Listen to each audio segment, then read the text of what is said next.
January 2024, everybody. We are in the next year of fantasy football, and what better way to kick it off here than on the Better Sports Network, the High Stakes Fantasy Football Show, live for the next 1 hour, 58 minutes and change. I am Eric Balkman from the Fantasy Football Players Championship, the FFPC, and of course, the RotoViz High Stakes Lowdown, the High Stakes Fantasy Football Hour as well. Follow me on the X at Eric Balkman. And as a reminder, if you guys are looking for any action here coming up, not only in week 18, but for the postseason, myffpc.com is where to go. myffpc.com.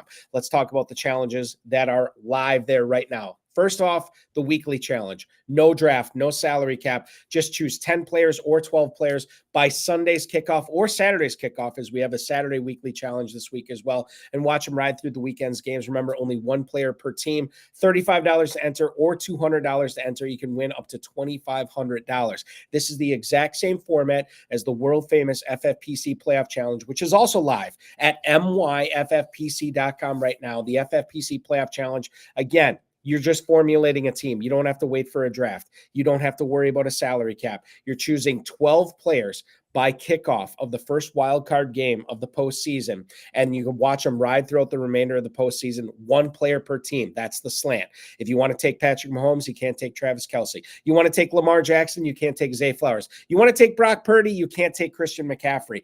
That is the slant. $35 to enter will get you in the running for a $100,000 grand prize.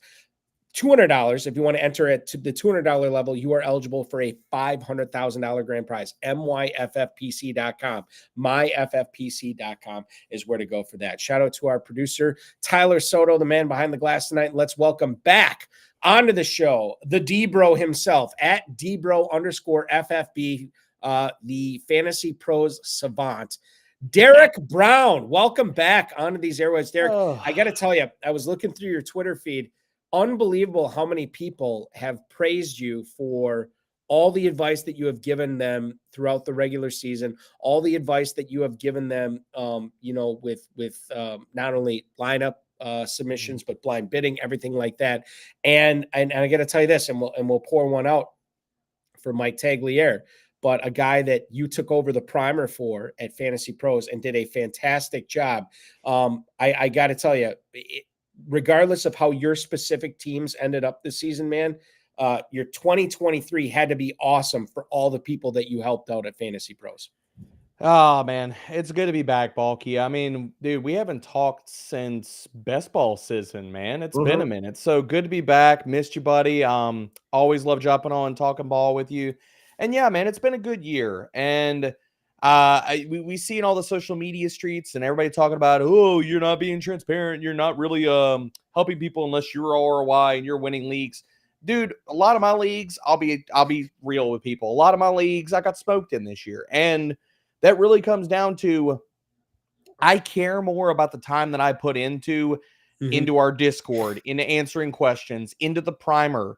Like, I care more about me doing my job and helping people and providing the best analysis that I can on a weekly basis, which it takes a lot of hours, man. Game by game, there are very few game by game articles that are out there in the space anymore. And I take a lot of pride, I take a lot of time, and I try to leave no stone unturned. And when it comes down to it, at the end of the day, there's only so many hours in the day, so many hours in the week. And I care more about putting the best thing I can out there as far as content, written, video, and helping others than I give a shit about my own leagues. So yeah, it wasn't a great year for me. Like, I broke even on best ball. It's been a tough year on DFS. That's a totally different conversation for a different day. But for me, yeah, man, I mean, I really appreciate the shout out for the primer and stuff, man. Like, because that's my baby. Like, it's been a blessing to take that over. And I can't say enough good things about everybody at Fantasy Pros for even giving me the opportunity for that. I understand that, like, that happened because of the unfortunate passing of Mike Tagliere, but I try to do my best to give honor to that piece and basically the house that Tag's built.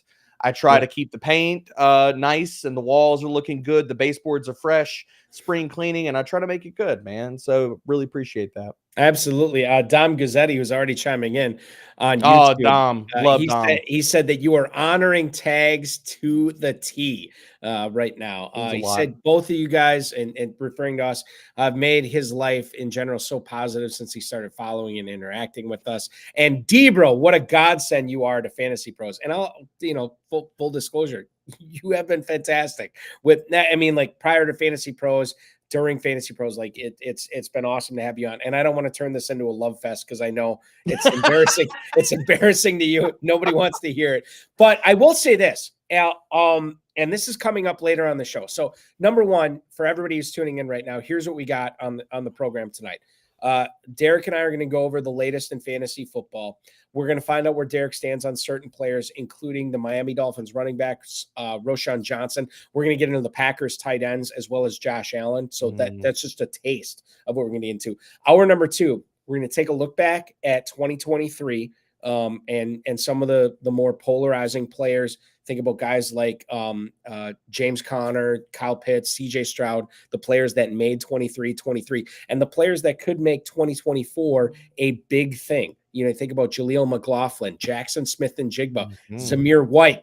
What's going to happen in the Philadelphia Eagles? That is coming up in hour number two. And I promise you this, for all the NASCAR fans out there, Derek Brown is going to get into his Puka Nacua sponsored stock car, and he is going to smoke out. He's going to whip the proverbial whats and talk about Puka Nacua. And we say this in jest, but I do want to get into the nuts and bolts of Puka Nacua. I know you and I talked about this the last time you came on, but I really want to get into this, not only to talk about what made Nacua such a slam dunk this year, but going forward, like what we can glean from that, what we can glean from the analysis of players like Nacua, so we can try to keep this going into 2024, 25, 30, 40, 50, and beyond here coming up. That's all coming up on the show tonight. Okay.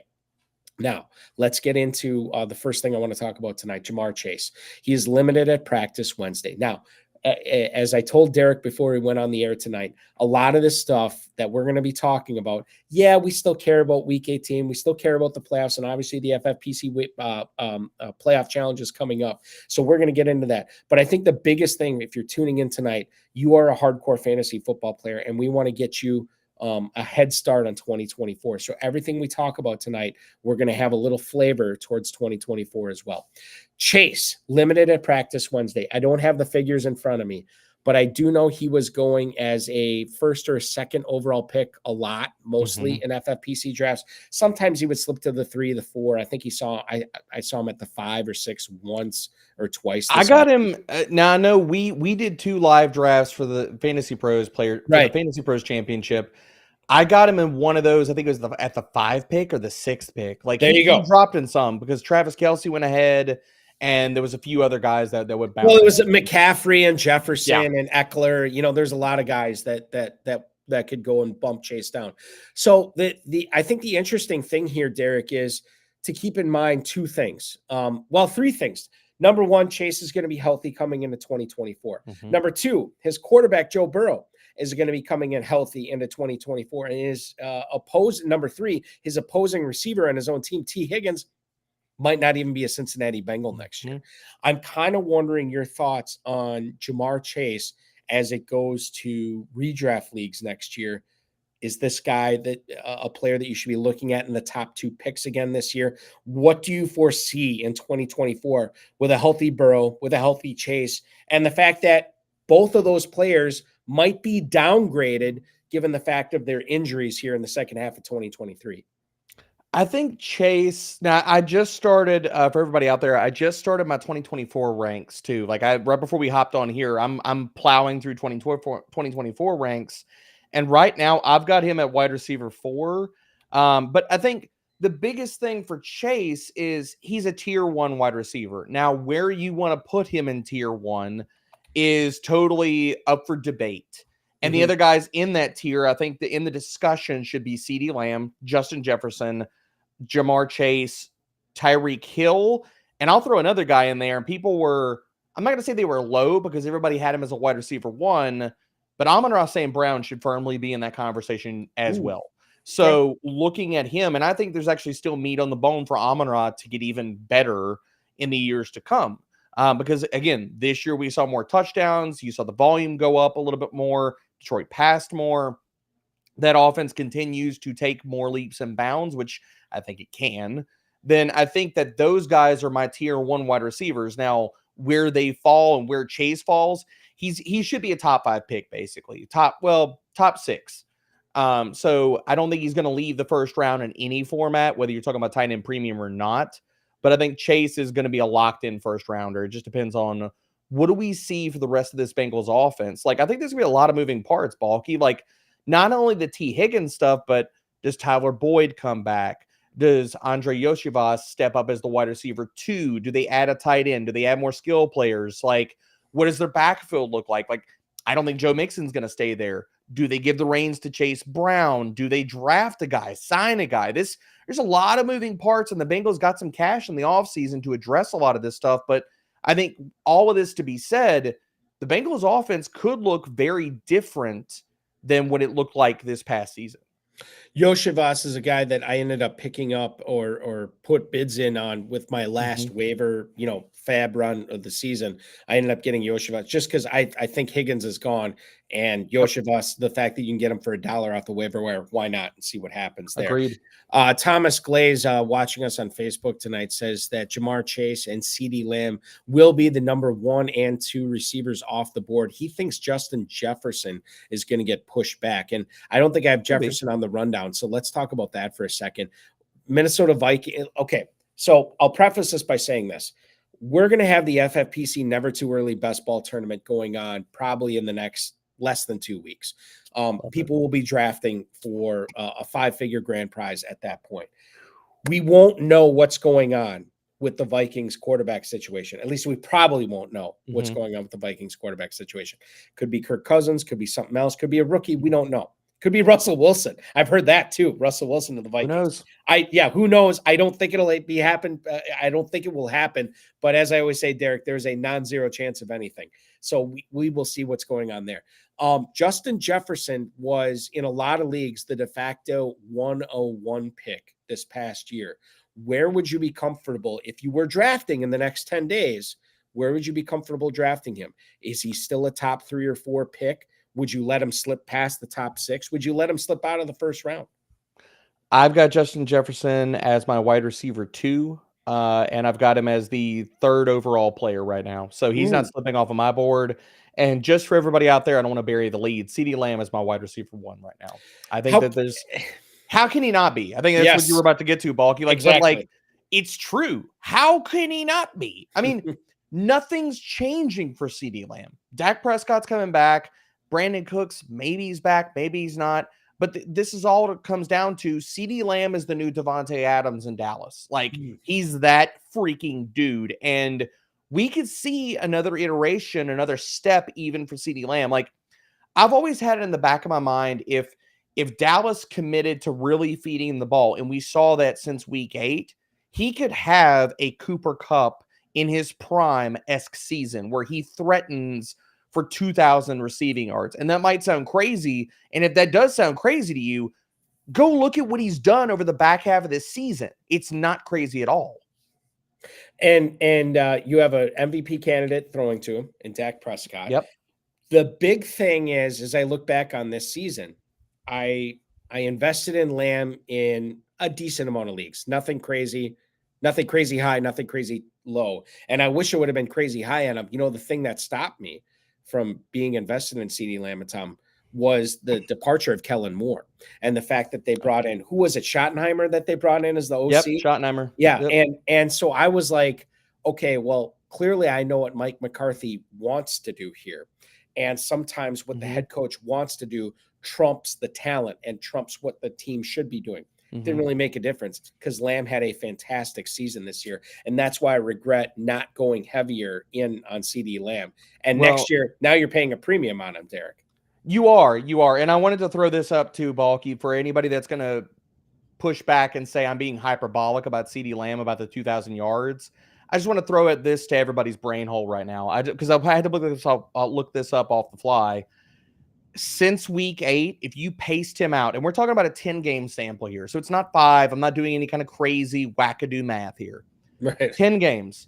his 17-game pace, Balky, 214 targets, 150 receptions, 1,999 receiving yards. So I'm not insane. No. This can't happen. I mean, it's like I think about the leagues I have in CeeDee Lamb for Dynasty, and I'm giddy. Yes. You know, at the fact that what that could be. Woo. And you know the great thing, and I always say this about Dynasty too. There are certain players that you have, and you're like, okay, well, even if I don't believe he's going to cash in on that for next year, I should trade him, right? Well, there are certain players I don't worry about that. Christian McCaffrey for a good portion of his career, and I think CeeDee Lamb's in that level right now. There are certain players they're untradeable because you will never get the proper assets back for those players. So if you want to sell high on a player, that's fine. But selling high on a player like Josh Jacobs or Austin Eckler, there's a finite amount that you can get for those guys. Selling high on players like, even McCaffrey this year, which we'll get into in a little bit, but CeeDee Lamb, Tyreek Hill, like don't even bother trying to trade these guys. You will never be happy with the return. No, and I think that's important to understand. I definitely agree with you on that. And I think that there's the way that I approach that in Dynasty, just to side tangent this real fast, is that I'm willing to buy high on players that I still think we haven't seen the absolute ceiling for yet. And other players where if I'm making the bet that I'm just hoping in Dynasty circles that please just don't lose value, I'm just hoping that you retain your value. That's the point where I'm like, okay, I need to look at moving on versus buying high on a player. I think that it's always a cat and mouse game, right? Yeah. Derek, what do you think about this? And I think I said this on the show. I think I said this on this show. I can't remember, a month or two ago. I have made the command decision that in the offseason for all my dynasty leagues, if I have a 27-year-old running back that is turning 28, I am putting him, I'm sending out a trade offer for everybody in my league. I'm sending that running back out for a first-round pick. And if I get it, great. And if I don't, I'll keep him and see what happens. But that is what I'm doing this year. I am done with running backs that are 28 and over. Now, there's certain exceptions. I wouldn't do it with Christian McCaffrey, number one. But after that, dude, I just don't have the willpower to keep running backs of that age on my teams anymore. No, I firmly agree. And I think that you can make also a caveat of being ahead. I would rather get rid of a guy a year early than a year too late. The guy that comes to mind right now, Balky, and people don't view him as being of that age and that ilk. And I'm not saying that he's fallen off, but there's a lot of uncertainty. If I had Saquon Barkley on any of my teams, I'd be getting rid of him. He's 26 going into 27. He's going to be a free agent. He also has an illustrious injury history. Now, his efficiency metrics have kept up, and he's still doing the dang thing. But now is the time to where you could possibly get rid of him. Or if he goes into free agency and he signs somewhere, boom, that's when you get rid of him. But he's the guy bringing this up. He's one of the guys that I want to be ahead of rather than left holding the bag. I want to get back to Barkley and your statement that you just made on running backs in a second. Before we get to that, I want to just finish off this Bengals discussion. Al Paul, who is watching us on YouTube right now, he says the Chase Brown steam is going to get way too high for his liking this offseason. Now, Chase Brown, according to Brian Callahan, who's the Bengals offensive coordinator, said that he's shown the ability to be explosive and the potential to be a big contributor in the offense next year. Two things that you love to hear for a dynasty owner who owns them in a lot of leagues right here. I have way too much Chase Brown, and I've kept him on my roster for this reason, because I thought Mixon would be gone after this year, and I thought Chase Brown would be the lead running back, maybe not the bell cow running back, but the lead running back in a very talented Bengals offense next year that will be led by Joe Burrow and Jamaar Chase at a minimum. Now, Brown, as far as what you can do in dynasty leagues right now, what would you be willing to give up, Derek, to trade for Chase Brown in dynasty leagues? What are you looking at for him next year? Because I think this is important. If you're drafting in the FFPC Never Too Early Best Ball Tournament coming up in a week or two here, and you can get Chase Brown in a double-digit round, man, that could be a massive, massive advantage when we get to real NFL balls flying around here in September of 2024.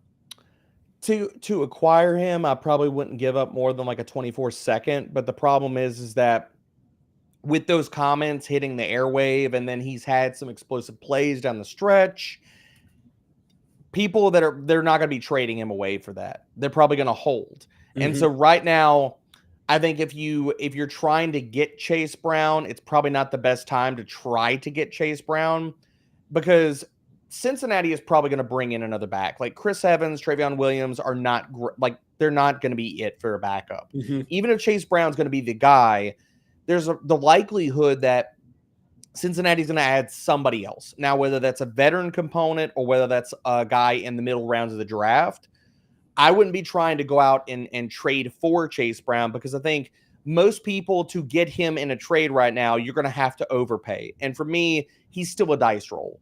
And so I'm not willing to commit to the overpay for Chase Brown. But as we see always, Balky, like with the offseason and rumors and all that kind of stuff, with those comments hitting the airwave, all we need is, okay, we get a little bit deeper into draft season and things like that. And then one rumor hits the waiver and it says, hey, Cincinnati's looking at maybe addressing running back in the draft, and boom, then you go send out offers for Chase Brown. Right. If that happens, if you had Chase Brown, Derek, would you give him up for an early second round pick at that point? It kind of depends. If you know, and I'm not into the rookies as much yet. Well, okay. For me, right, I get it. I would give him up for a second round pick. I will say that. But for me, I think the move is, I would rather, if I'm trading Chase Brown away, I would rather flip him for not a known commodity, but somebody that I think is ascending, or maybe it's a buy low. Like, could you flip Chase Brown into Jaden Reed? Could you flip Chase Brown into or stick Chase Brown with like a pick and then flip him into something else? Like, that's where I think probably the move is, instead of going straight for pick value. What about I'm trying to think about. Okay, how about see, we're getting into the minutia here, and this is tough. This is dynasty brain, man. Like, we could go 17 levels with this, right? I'm not going to venture down, because the rabbit. We could spend the next 2 hours on this rabbit hole. That's what I don't want to do. So we have an hour and 37 minutes left of the show. If we get into the Chase Brown dynasty trade rabbit hole, we do not have the wherewithal to climb all the way up that hole to get out in time. So we're not going to do it. Tyler's going to have to drop a ladder. He's going to drop a ladder down for us to climb out, man. They don't make a ladder tall. Tyler, don't put the lotion in the basket. We're okay. We're going to get out of this hole. It's okay. I'm literally naming one of my dynasty teams next year the Chase Brown rabbit hole, because it's so good on so many levels. Good. All right. So I want to get into dynasty receivers here. Before you had mentioned Kyren Williams. Or no, you didn't mention Kyren Williams. You mentioned Saquon Barkley. Now, I picked up a dynasty orphan this past year, and I did all right with it. Didn't make the playoffs, but it was pretty close. My top 3 running backs in that league, I have a lot of really good young receivers in that league. My top 3 running backs in that league, Saquon Barkley, Javonte Williams, and Kyren Williams. Now, you already mentioned Saquon Barkley and what you think I should be doing there. What about Kyren Williams? A player that I had talked to numerous high-stakes players, and they said they were out on Kyren Williams coming into this season for a few reasons. Number one, not athletically gifted. Just could not cut the fast, the speed, the strength, anything like that. Number two, it's not exactly like he came into the NFL as a pedigreed guy. Number three, the fact that this guy was buried behind Cam Akers in Los Angeles. Quite frankly, Derek, the only reason I picked up Kyren Williams in any redraft leagues this year was, and I think this was a Jordan Rodriguez report, saying that she said that she saw Williams catching a lot of passes in spring training, in preseason, and everything like that. And I'm like, okay, he's behind Cam Akers, he's catching passes. I'll do a FOMO pick on Kyren Williams. Yep. That was the only reason. And then he blossomed into this massive find for PPR leagues this year where he was like a de facto number one running back every single week he took the field. When you look at Kyren Williams for Dynasty and when you look at Kyren Williams for next year, I know that Los Angeles could do some things and it could radically change Kyren Williams' value. And I think that's what makes him so compelling here. First question about Kyren Williams. What do you do with him if you have him in a Dynasty league? Is he a buy? Is he a sell? Is he a hold? He's a hold if you got him. He's a buy if you can get it for not an insane price. Like I would even pay, like if I had a late 24 first, I would pay that for him. Or I would pay like a 25 first and maybe a 25 second. Like, I mean, right now, Balky, I've got him as my RB5 in Dynasty, and I want to be very transparent with people. You would talk about being out on Kyren Williams. I was in that same mob. I was out on Kyren Williams, and there has been a lot of changes, and I think we could go down a deep rabbit hole, but I'll keep this short. The changes for Kyren Williams, one, I think we have seen a different player than we saw at any iteration of the previous season. The foot injury, I think, was a real deal, and that sapped a lot of his juice, and it really hurt him because his tackle, and that's the other reason I was out on Kyren Williams. I was like, it wasn't just the athleticism, it wasn't just the size. It was the fact that last year when he did get opportunities, his tackle breaking was not good. And this year, his tackle breaking metrics have gotten better as he's moved through the season. And I think that there's two parts of that. One, the offensive line for the Rams is playing much, much better. They are gel. They are younger. They have a lot of parts or pieces. And two, the Rams fundamentally changed how their run game operates. You're talking about a team that when McVay got there and Todd Gurley was a big thing, big outside zone team, some inside zone, but it was a lot of zone running. That is not at all what they do now. And that was not at all what was going to fit Kyren Williams. So saying that we were out on Kyren Williams when all of these things have changed, I mean, it's changed the flavor of the Kool-Aid, man. You're talking about a team in the Rams that now runs a lot of gap scheme, a lot of duo, a lot of downhill running where it's like Kyren is just asked to hit the hole, maybe change directions once or twice, but get downhill. And he's doing that really well and relying on vision, and the receiving utility is there. So for a guy that I was totally out on, not in on at all, I'll own that L, but now I have flipped course and to say, okay, this Rams team is legit. Stafford could play another 2 to 3 seasons. Like what Kyren has done and to be able to hold up under that workload has been impressive. And I don't see him slowing down for next year. Like they're going to run it back. Kupp comes back. Puka comes back. McVay comes back. They just made the freaking playoffs. There's no way McVay is leaving now. So I'm in on Kyren. The concern I have with Kyren Williams is not his talent. Like at this point, he's a football player. He's getting it done. My concern going forward is what the Rams would do to that backfield. In your opinion, it sounds like, and I don't want to put words in your mouth, and it sounds like you think the Rams believe when they look at the running backs, we have Kyren Williams, we have some depth there with Rivers and the other cat who I'm forgetting about right now. Royce Freeman. Royce Freeman, thank you. They think we're good enough there. Let's attack other positions on our team that we need help, specifically the defense. So if that's the case, wheels up for Kyren Williams. The issue for me as a dynasty player, what's the proper way to handle him in the off season? Because if you have him, let's just say if you have him, because I think that puts you in a quandary, because he is one of the few players, especially with running backs, whose value can change like that. If the Rams all of a sudden decide, you know what, round 2, we're taking Jonathan Brooks or some other running back or something in that, because then all of a sudden Kyren Williams is like, his value is neutered. But in your opinion, you roll the dice, you ride Kyren Williams, and unless you get a Godfather offer, you keep him on your team. I think you do at this point. And I think here's the thing that I come back to, Balky, is that with Kyren, if they did not trust him to be that, like he is because it's not just, okay, Kyren's played the Cam Akers role and he's played 50 to 60% of the snaps and he's been the early down guy or the passing down specialist. he's been the do-it-all, damn near everything guy. Like, he's played 70, 80, 90% of the snaps. He's played some games where he's played all the freaking snaps. And to me, from Sean McVay and a guy that, like, I truly think, like, Sean McVay is a straight shooter with the media and stuff, and all the Cam Akers things and us getting burned.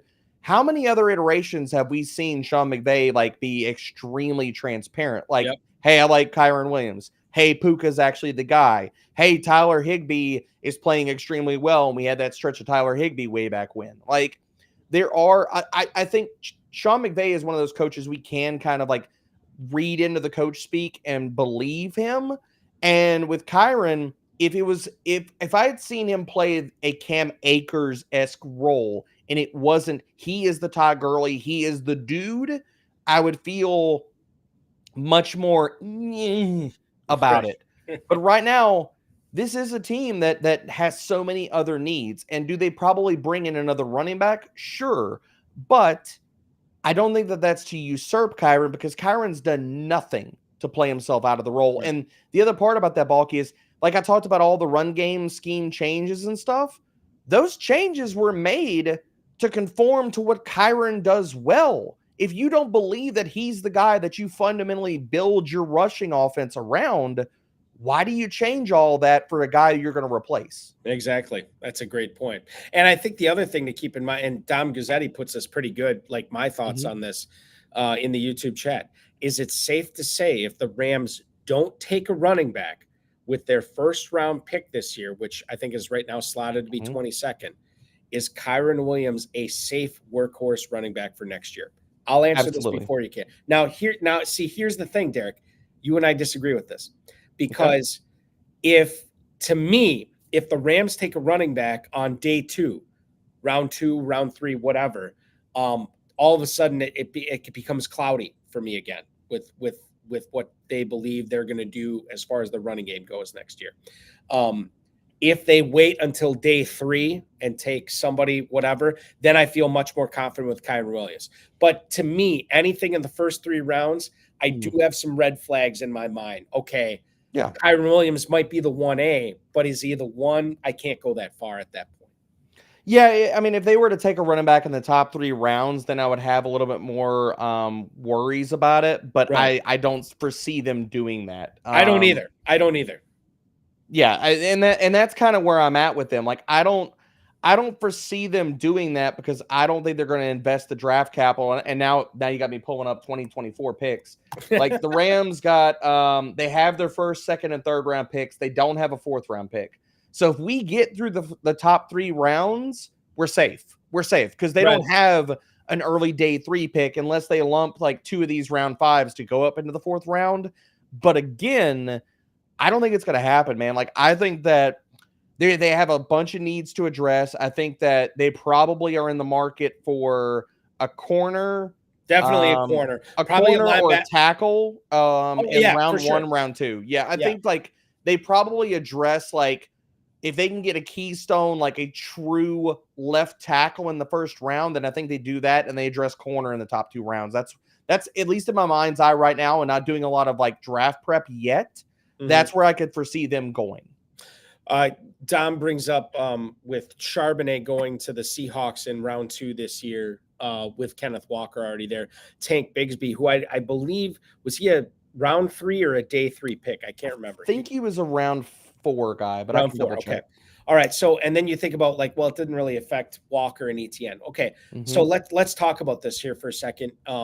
So Kenneth Walker, I think that was the big one for me when you saw the Seahawks utilize. Tank was round 3, by the way. Oh, he was round 3. Okay. Round 3. So when you saw Kenneth Walker, what he did in 2022, you're like, oh my God, like this is great, for him going forward. And then the Seahawks decided to use a 2nd round pick on Zach Charbonnet. I think that did affect Walker this year. Obviously when Charbonnet wasn't healthy, it didn't affect him. But when they were both healthy, it affected him pretty big. ETN, in regards to Bigsby, I think that it didn't affect ETN to the degree that we thought it might, because quite frankly, Tank Bigsby, I don't think is very good. And had he been good, then I think it would have affected him more. But I think the Yeah. Jaguars coaches realized, like, look, ETN's our meal ticket here. He's the guy that's going to carry us in the backfield. We're going to roll with him. We gave Bigsby some chances. He didn't get it done. So I think there is a little bit of a difference there. Now, if you have Kyren Williams on this team and the Rams utilize a first or a second or even a third-round pick, there is some trepidation here. But to Dom's point, Derek, there's no guarantee that whoever that pick is going to work out. If it's a first-round pick, that first-round pick gets a pretty long leash. If it's a second or third-round pick, maybe not as much. But I can't remember who coined this. Might have been Bill Polian and said, if you're a first-round pick in the NFL, you have to prove you can't play. If you're less than that, especially a seventh-round pick, you have to prove you can play. So it's a totally different scenario.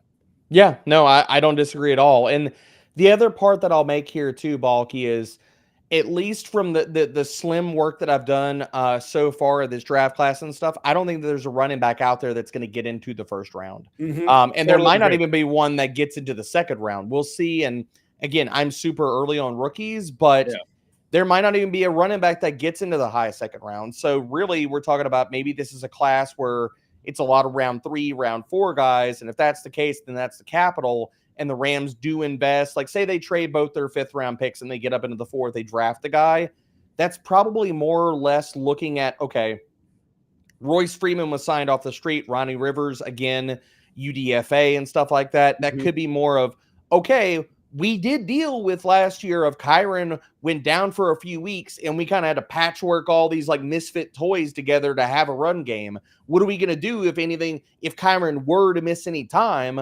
What do we do with that? And the other side of that is, okay, maybe he doesn't have to play 95% of the freaking snaps. He could play 70% of the snaps and we keep him healthy all freaking year. And then, hey, guess what? Our 4th round running back works out great and Kyren is still a stud. Yeah, this is what makes it so maddening and so much fun as we try to ascertain like what is the proper value and the proper usage for all these running backs going forward. We have just scraped the surface on this. We're way overdue for a break. So here's what we're going to do. We're going to step out for a second. We're going to come back, and when we come back, we're going to find out where Derek stands on certain players. It's going to be a dealer's choice. We didn't get a chance to get to Rashee Rice, Jaden Reed, and Patrick Mahomes. We'll maybe get into that. We'll touch on Stephon Diggs. We'll touch on David Njoku and many more players, not only for the rest of this season, for the FFPC Playoff Challenge, but for Dynasty Leagues and 2024 Redraft, which is going to get underway with the FFPC in about a week and a half. Derek Brown from Fantasy Pros at Dbro_FFB from fantasypros.com. I'm Eric Balkman from the FFPC. Don't go anywhere. We'll be right back in just a couple of minutes here on the Better Sports Network. Of the NHL games, I had a conversation with Coupe A Fiasco yesterday when we were producing High Stakes, and he was talking about playing video games. And I, since he covers fantasy football, I said, "Hey, are you going to be getting the new Madden this year?" And he goes, "Yeah, I don't really play Madden. I play NHL." And that tells you, and it really does, that I do feel that the NHL game is better than Madden. I feel like Madden is overrated. The NHL game is so realistic. I don't know if you guys saw the trailer and all the new additions that they added to this game, but it really looks good. I tried finding all the games that I had of NHL, and I thought I had a lot. I only have 4 of them. And that's because I used to live with my my roommate and good friend who got me into hockey, and we would play most of it in his house. So he has most of the games, but I do got 21. There you go. I got NHL 18. We got Connor McDavid up there. NHL 12, I think, was the start of the new consoles for me. But the big one, the holy grail of NHL games, NHL 94 for the Sega Genesis, right there. Look at that. Look at that beautiful cover. Look at it. Looks like a VHS tape. That's how good this game was. No, let me stop you right there. So people, VHS tape, if you don't know, it's this like rectangular black plastic with the magnetic tape on the inside. Tape's this big. You put it in something called a VCR. For a little while, there was something called Beta that didn't last too long. Look at this cartridge. I mean, they're not cartridges anymore. They're either discs or those little memory cards. But man, that thing is thick, right? And you don't even need a cartridge or a disc anymore. You can buy the digital version. And then you got Ron Barr on the book. I mean, he used to be always in the intro. telling you about the team and what was going to be happening in the game. So NHL 94 is by far my favorite game, sports game. I love that game.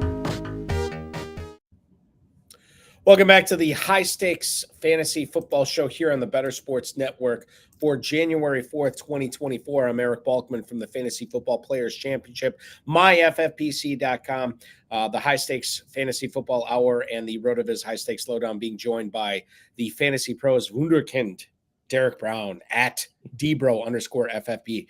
The ad we just watched from former producer of this show, Anthony Rivera, and Adam Bernard, and everybody else here at the Better Sports Network got me thinking, because I saw a tweet from our mutual friend Thor Nystrom today, and we have the period at Derek. I know you know this period well, between Christmas and New Year's, where basically everybody has off of school. There's no responsibilities when you're a kid. A lot of times you're having sleepovers at your friend's house. You're hanging out with, you're hanging out at the mall. You're doing, as a teenager, doing whatever. Mm-hmm.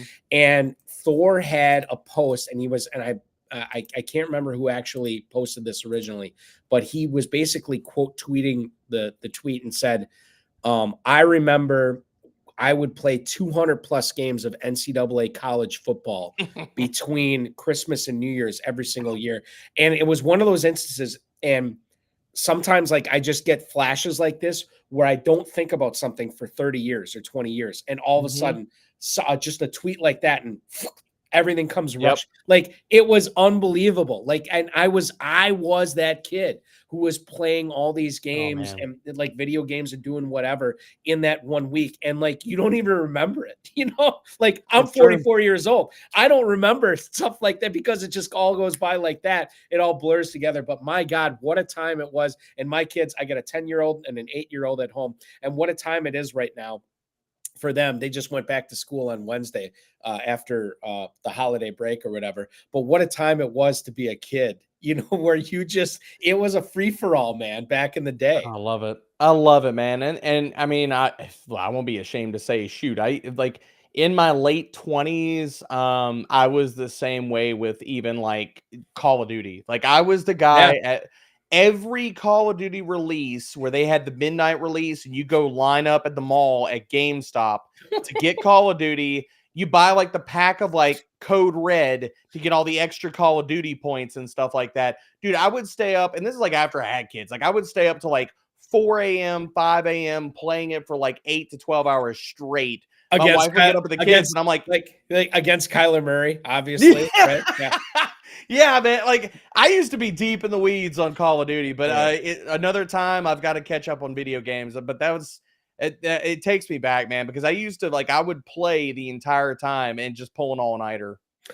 There was and by the way, Tyler Soto, who you can follow on the X at Heavy T on Air, he chimed in right now too.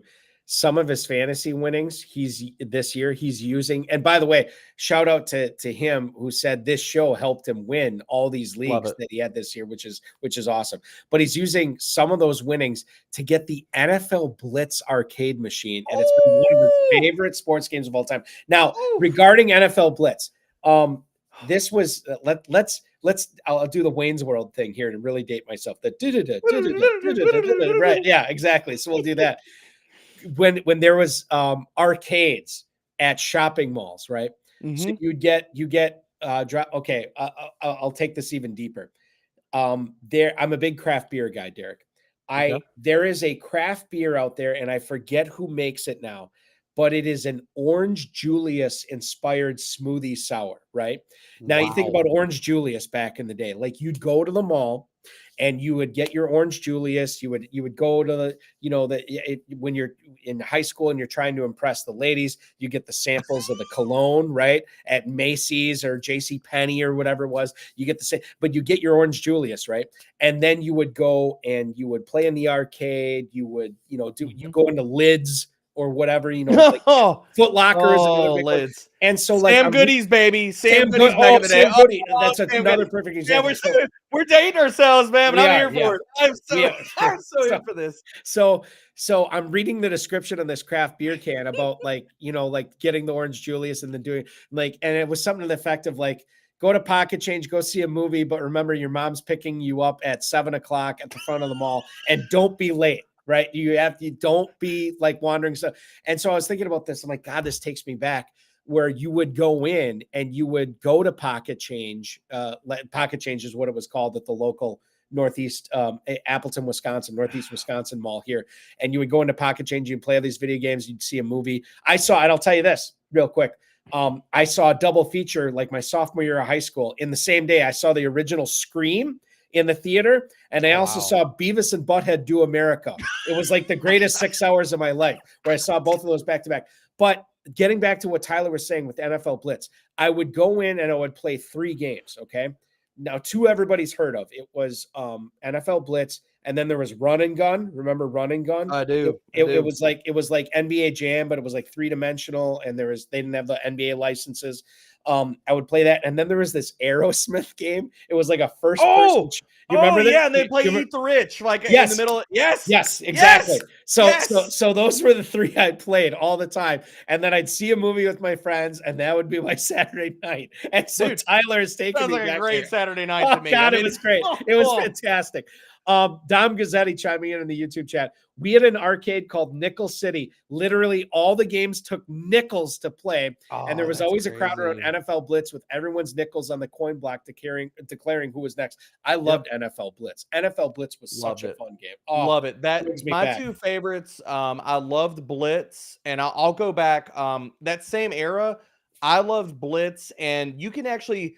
So I know Tyler was talking about buying Blitz, the Ninja Turtles arcade game. You could buy that now. Yep, that was awesome. And I'll take it back even further. Let's go to the 80s, Balky, because we're old enough to do this. Sure. Double Dragon back in the day. Absolutely. Oh baby. Oh. There is and they probably have these all over now, but in Appleton, and in Green Bay, there's 2 of them. There's something called Player 2, and it's a gigantic arcade bar. So like you go in and they have, mixers, they have beer, love that that's a thing now. And they love have that adult arcades are a thing. They have like a huge wall of nothing but pinball. And then you can play the Simpsons game. You can play the Ninja Turtles game. And then X-Men is there too. Oh, that was so good, man. It's same era. It's like the 90s arcade games were so legit in NBA Jam, like all of those games. Yeah. You're taking me back, Balky. This is awesome. I'm going down memory lane here. There was a special at the bar for, I don't know what it was, but you got double coins one day. So me and my buddy went in there and we just blew all of them on NBA Jam. Like we couldn't it was, it was so much fun.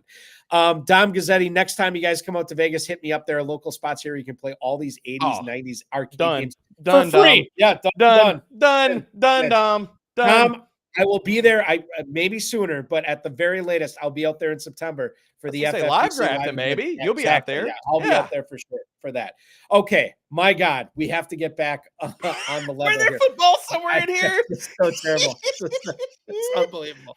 Okay, let's do dealer's choice here. What I'm going to do, Derek, is I'm going to throw 3 players at you, and you pick one you want to talk about. Okay. All right. So I'm going to lead it off here. Keenan Allen didn't play. Or didn't practice yesterday. We'll talk about him going forward. We can talk about Rashee Rice and what he means to Kansas City, what he means there going forward. Or we can talk about Jahmyr Gibbs and how you handle him in 2024 drafts. So Keenan Allen, Rashee Rice, or Jahmyr Gibbs, what guy do you want to talk about here? I think Rashee Rice is the guy I want to hit here. All right. And the reason I do is because I talked about this a few weeks ago, and I said I think that he has an Amon-Ra St. Brown close to the season. Rookie season Amon-Ra St. Brown, and I know, we're all old enough to remember what happened with that. You go and you look at the usage for both of them, and the box scorers, it's that meme, Balky, where it's like, all right, what's the difference between these 2 pictures? There is none. Right, and it's been basically the same thing. Right? The Spider-Man. Yeah, man. And the thing about it is that people will poke holes in Rashee Rice and say it's design targets, it's a lot of underneath stuff. didn't we hear the same crap about Amon-Ra St. Brown whenever he went on the run and saying, okay, he's not going to be anything better than that. It's a flash in the pan. And I'm not telling you that, okay, Kansas City doesn't go out and address the wide receiver position in the offseason, in the draft, in free agency, trades, whatever. Yes, they probably do. Does that mean that Rashee Rice cannot hold and retain value and still be a really, really good asset for us next year in fantasy, and one that probably, I mean, I'd have to see where early ADP on best balls, but he's a guy that I'm going to gravitate to because they made it a point to get the ball in his hands, and he did wonderful things with it. It wasn't like he fell on his face. He did what we wanted him to do when they gave him targets, and he earned targets. And to say that he can't do that next year, I think is really getting ahead of yourself, and you're really probably trying to confirm your priors about maybe you weren't high on Rashee Rice. I will raise my hand and say I was not immensely high on him as a prospect, but we get new information and we need to adjust. And what Kansas City did, also, if you marry this, Balky, with the fact that we have seen Travis Kelce take a step back. Has it been a gigantic step back? No. Is it a step back to where Travis Kelce is a guy that can be a true alpha and carry an offense? He might not be that guy anymore. Yeah. Can he be a top 5 tight end because he's tied to Patrick Mahomes? Can he bounce back next year? Yes. Is he going to be the guy where it's like he's an elite alpha, he carries the offense, he's worth like a top 3 pick in tight end premium drafts at FFPC next year? Probably not. Well, if he's not, then who's the target volume going to? Who smashes in that offense and Patrick Mahomes bounces back? Okay, why not Rashee Rice? I think the interesting thing about Rashee Rice is the fact that when the season started last year, Rashee Rice in the FFPC main event was going off as an early 12th round pick. He was wide receiver 57. He's obviously going to go higher, significantly higher in drafts next year. What's compelling to me is the fact that, and you've heard this, I mean, the fact that the Chiefs want to add somebody. I don't think it's going to be through the draft. If they add somebody at wide receiver, could be through free agency. And lo and behold, T. Higgins is going to be available. What happens if T. Higgins or somebody of that ilk goes to Kansas City? Mike Evans is another example. What happens if that takes place? Now all of a sudden Rashee Rice is no longer, he's still better than a 12th round pick, but is he worth the dice roll that you're going to be giving him coming up in mid-January or late January as far as drafting? You want to get this right. You want to take advantage of the early value, but Rashee Rice's value could hinge on what Kansas City wants to do in free agency. And that's what I think makes him so compelling. How big of a gambler are you? Do you want to take Rice this early, or do you want to let the market sort of sort itself out in free agency, see what happens with Kansas City, and then take Rice? And then you might be paying a super premium on him. I would take the gamble because we've already seen what the ceiling looks like, Balky. Like with his target volume, if all of that goes by the wayside, maybe they add somebody, maybe they don't. They probably do. But how big of an ad can we say that is? Like, I mean, if it's T. Higgins, if it's Mike Evans, okay. Those are also guys that, okay, Mike Evans is a year older. I'm not saying that he's definitively going to fall off, but what if he... Again, we didn't think walking into this season Travis Kelce was going to fall off at all, and yet here we are.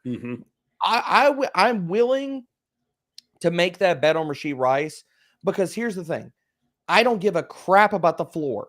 What I care about is the ceiling, and if he hits the ceiling, he's a league winner. That's what happens. Like, so for me, you're looking at all these contests and early best balls and stuff. I don't give a crap about anybody's floor. I'm shooting ceiling. And if they hit the ceiling, then I win all of it. And when does floor come into play? Does floor not come into play to you until like August or September? Or is best ball just simply a ceiling type of game format? It's ceiling for me because you're shooting for the ceiling. You're not going to get first place. We're not playing for min cashes around here, Balky. We're playing for first place. Like if I'm right, I want to get paid off that I'm right. So I'm shooting for ceiling always, man, because here's the thing. If a guy pays off and he hits the floor and he's wide receiver 24 to 36, who gives a crap? It's not Right. helping you win a league. It's not helping you take down a tournament. It's not helping you win in best ball. If a guy goes from wide receiver 20 to wide receiver 3, wide receiver 1, wide receiver 5 or 6, Yahtzee. Yeah. I think that's good advice for best ball and redraft, by the way, too. Like even managed leagues, I think that's important.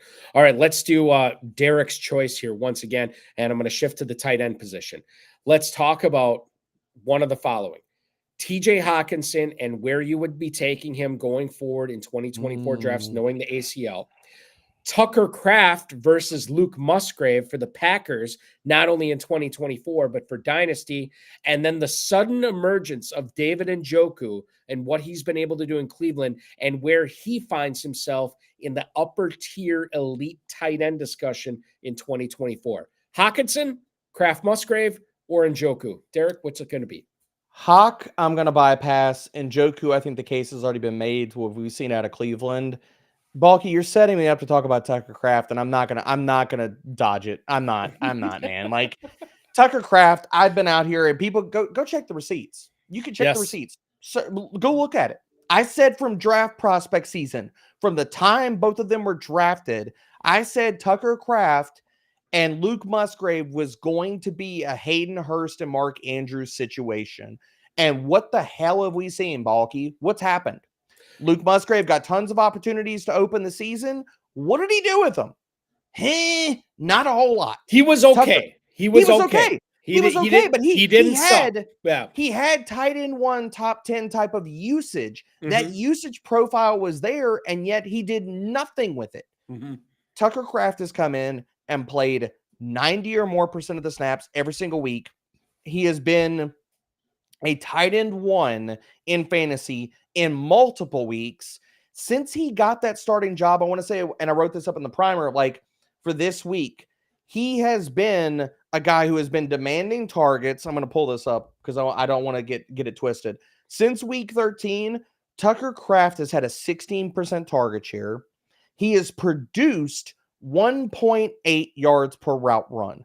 That is a fantastic clip. You can't take that away from him. You cannot put the genie back in the bottle. LaFleur is out there talking to the press and saying, look, this kid's playing really good football. When did you ever hear LaFleur come out to the media and say, oh, man, y'all need to watch out for Luke Musgrave, baby. Look out for him. No, but that is because Tucker Kraft is really freaking good, man. If he would have gone to a school that wasn't D2 and wasn't off the map, if he went to an SEC school, he would have gotten better draft capital and people would be understanding that he is really that dang good. I said it in prospect season and I'll say it again. He is a Dallas Goedert clone. I'm not using that as because they went to the same freaking college. It's because his skill set is awesome and he could be a top 5, top 8 tight end for every single year to come. All right, here's what I want to do. I want to push back on this a little bit, but only a little bit because I don't necessarily disagree with what you're saying. Couple of things here. Number one, Kraft, and this is, I saw him up close. He looked lost as far as being a blocker goes, right? In the first part of the season. He did not look like he was ready at all. Musgrave, you never saw that with him. Musgrave, to LaFleur's credit, he did praise him as one of the biggest fast guys he's ever seen, right? That said, I think what we are seeing right now is that Kraft is looking as a more I don't want to say explosive yet, but definitely more efficient. Explosive. I personally am not ready to say explosive. I'm close, but I'm not there yet. He is definitely more efficient than Musgrave. And the other thing that's working in Kraft's favor, he has been catching passes on an offense that features a missing in action Christian Watson, a missing in action Dontavian Wicks, and Jaden Reed, who has been battling a chest injury the last few weeks, and we don't know if he's going to be able to go this week. I think this is my personal opinion, and this is where I'll throw cold water on what you're saying, but it's not necessarily an indictment on your scouting because I don't think that's wrong. My concern for fantasy going forward with the Packers tight ends is that the Green Bay coaching staff and the front office view these guys as 1A and 1A. In other words, I don't think Kraft is going to overtake Musgrave enough to make him be like, okay, this is a guy that you want to get after the top 8 or 9 tight ends are off the board next year. Because I think Musgrave, even if we're right about Kraft, I think Musgrave is still good enough to gum up the works, right? And I think that while we can look at what we believe as the proper way to view these guys from a scouting perspective, it doesn't really matter, because what matters is what the coaching staff and what the front office believe about these players. That's my concern. I'm not saying that Kraft is going to be a bust next year. In fact, it might. In fact, the fact that they have Musgrave might actually make Kraft a player that you want to get in a ton of your leagues, because he's going to be pushed down in ADP because of the presence of a healthy Musgrave. So that's my concern. Is that if, as long as both of these guys are healthy, it's going to be tough to squeeze tight end value out of them. Now, Musgrave might play this week against the Bears, and then we might find out. Like, if Musgrave and Kraft are splitting the tight end snaps, or if they're both out there more than 50% of the time and Kraft comes away with 6 for 70, okay, I think it's wheels up at that point. Yeah. But my concern is what happens when Musgrave's still healthy, because of the coaching staff, because of the front office. No, and those are valid points. And I think also the point, and I'm laying on the Kraft hype very thick, but I believe in the kid. I believed in the kid when I threw out the take about it, and everybody gave me tons of crap about it. And I'm like, they shouldn't have. They never should have. Yeah. I'm like, you know what? That's fine. When he gets his opportunities, we'll see what happens, and you've seen what he's done. But my whole I don't disagree with you, Balky, about like, can Musgrave gum up the works? I think that's definitely possible, and that's the downside of Kraft. And when you're looking at all this, it's there's only so many targets every single week to go around, and there's snaps. And the other thing about this, and we go back to draft capital, is Green Bay is going to want to try to force and make Musgrave a thing, because they did spend the high pick. Like you talked about the Polian thing. The first round pick has to tell you that he prove that he can't play. Right. Okay, well, Musgrave was the second round pick. He has to prove that he can't play. But to my point, he kind of I don't understand where all the Musgrave hype, it's like, he's athletic. Okay, sure. But none of that translates to the field. It didn't in college. It hasn't in the pros. He doesn't break tackles. He's not overly physical. He's not a fantastic run blocker. So, and I'll tell you, he's a gym warrior, and that's fine, but that doesn't make him great. And I'll tell you the other thing that you haven't brought up yet.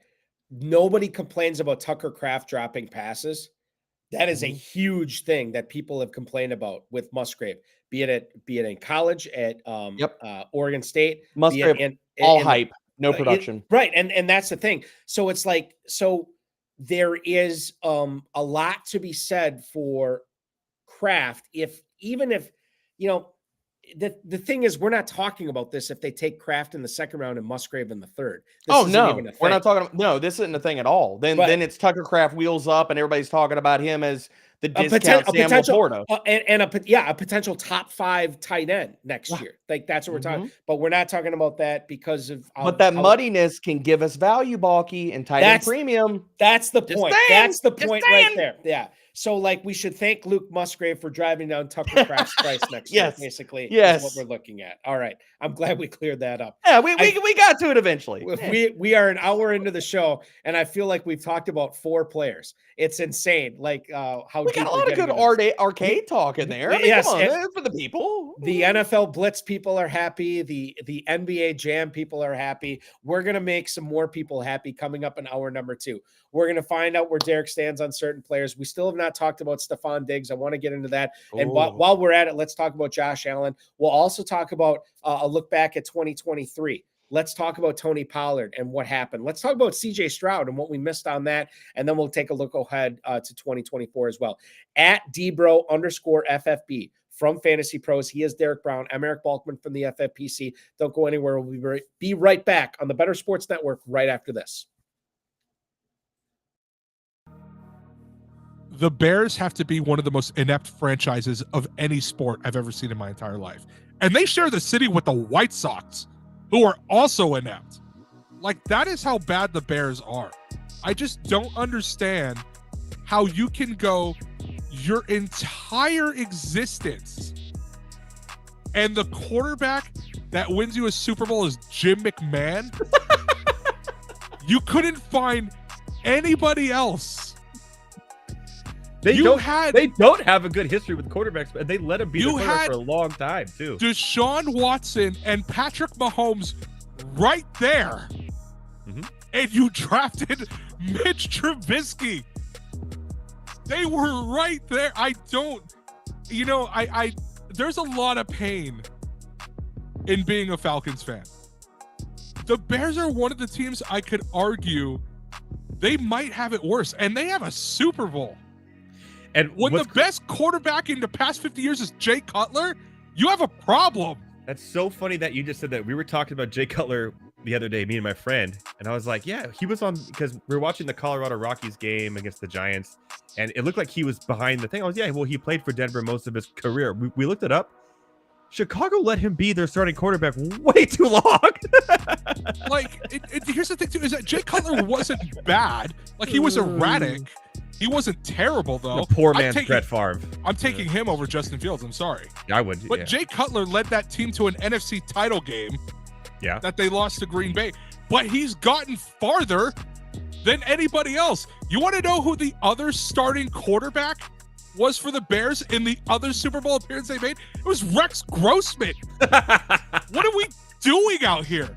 It was Rex Grossman, and Kyle Orton was the backup. How are you that bad?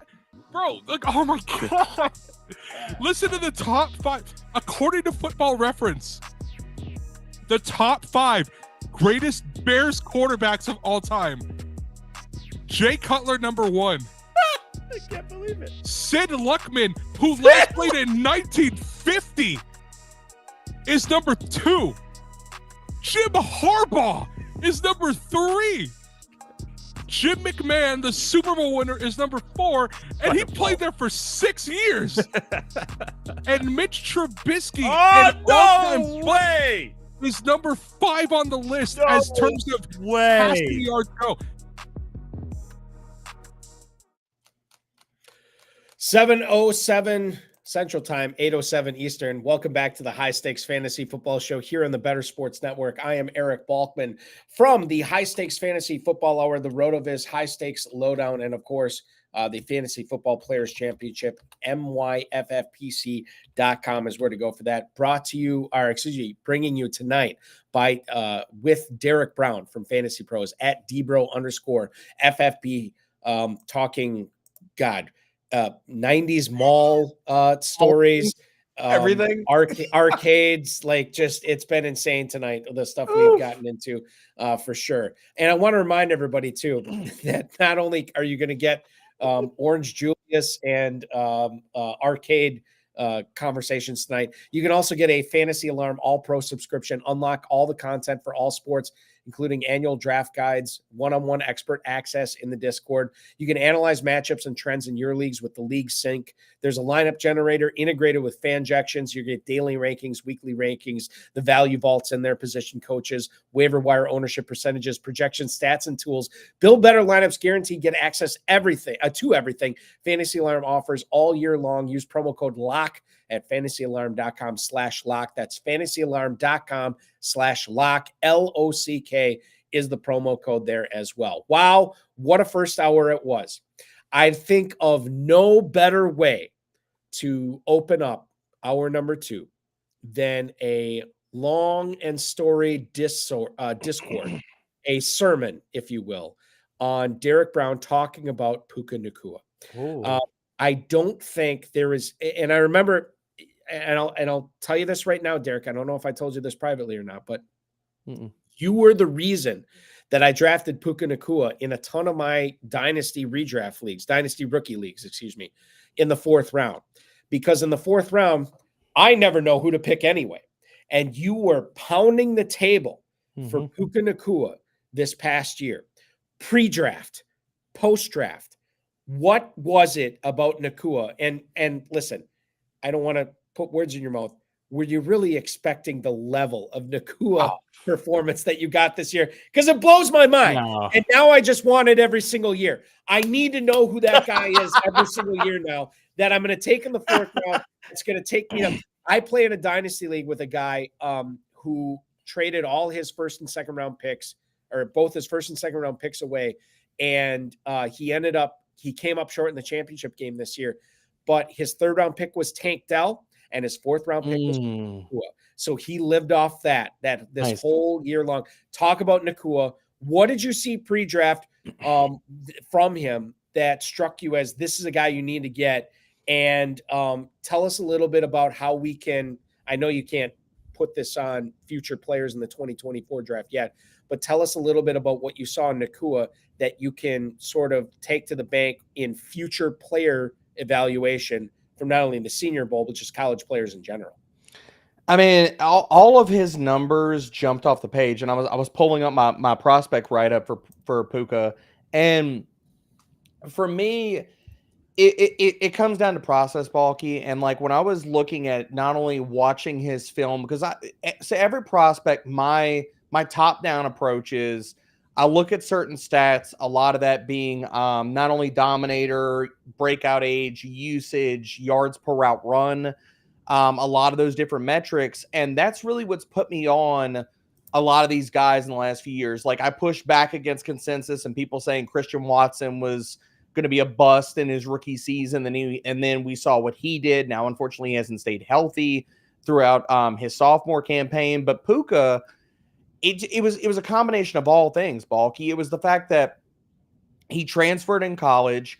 He didn't go to a helmet school like an SEC school, so he wasn't going to get the high draft capital. And he didn't test like out the freaking gym. So it's like all these types of things were, and then he didn't get the amazing draft capital. All of those things, it's like people could shade Puka about. But if you look at what he actually did and he put up on tape in college when he was healthy, it was fantastic. You could make an easy case that he was walking into that prospect into that prospect class. He was the most underrated receiver in that class. Pre-draft, I had him as my wide receiver. I think it was my wide receiver 5 or wide receiver 6 of the class pre-draft. And then before draft capital, before everything. And it came down to not only did you see the same things that we've seen on the field in the NFL, in college, he was a boundary wizard. He could get open at will. He was a contested catch specialist. His rushing utility, which we haven't seen a ton of that.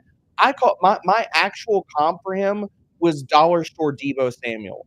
I thought coming out, he had rushing utility in college. We're talking about a guy that had 357 rushing yards in college, 9.2 yards per carry.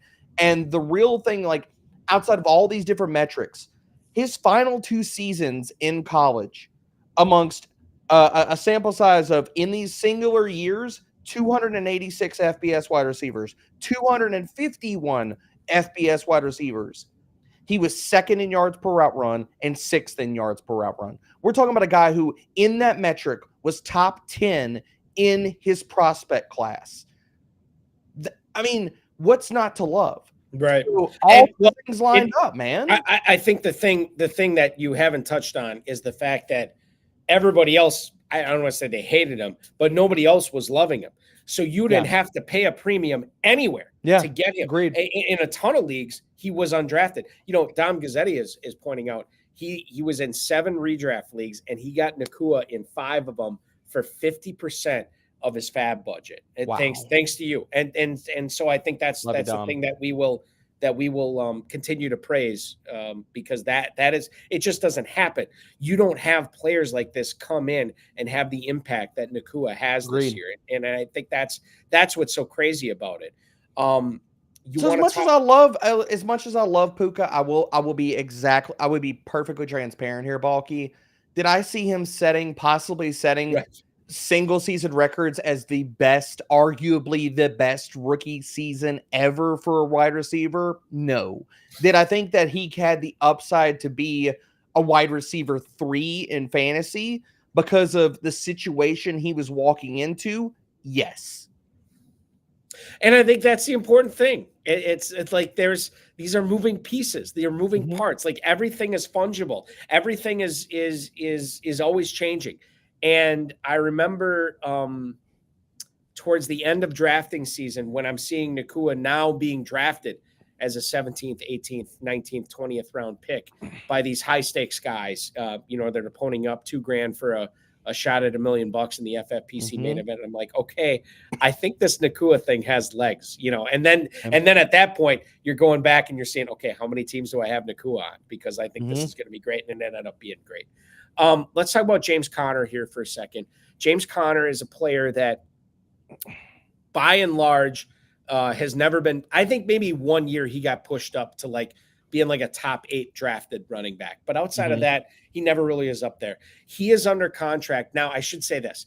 He's under contract through next year with Arizona. There is a potential out in his contract with a $3 million dead cap hit if the Arizona Cardinals decide they want to move on from him. But Derek, should they be moving on from him because of the fact of what he has been able to do on a team this year that did not have their starting quarterback for the first half of the season, that has been dealing with injuries to their wide receiver position throughout the season, that granted has had Trey McBride that they've been able to rely on, but Conner has been a force, both catching the ball and rushing the ball. James Conner this past year went off when the season started. He was going as running back 28 in the mid-seventh round of FFPC main event drafts. If he is going at that spot again this coming year, mid-7th round, running back 28, should you be hopping all over that? Yes, you need to jump all over it. And something I've been writing up for James Conner in the primer for the last few weeks is this is arguably his best season ever as a pro. And I understand that, yes, he's had more productive seasons from a fantasy standpoint, from an overall stuffing the box score standpoint. But if you look at James Conner's efficiency on a per touch basis, he has been nothing short of amazing, lights out this year.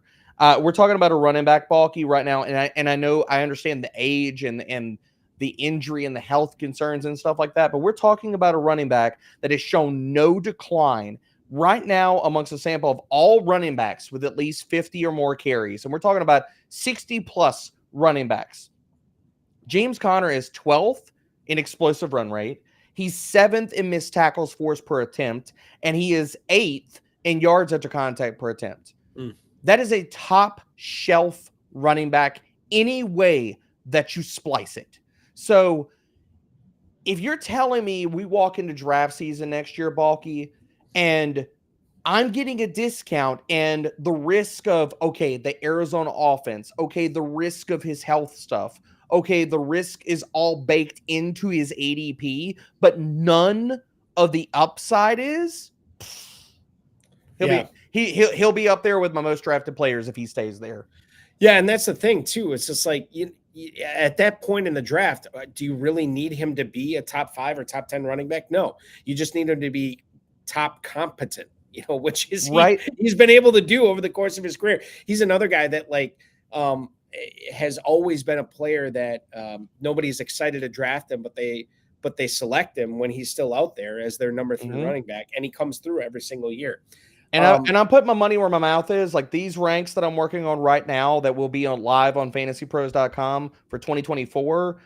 Right now, as I'm sifting through this, James Conner is my RB14 for next year. Wow. RB14. Yeah. Unbelievable. And I think Arizona keeps him. I do. Yeah. And it would make, so if you look at his contract next year, I'm looking at, I already said a $3 million dead cap hit.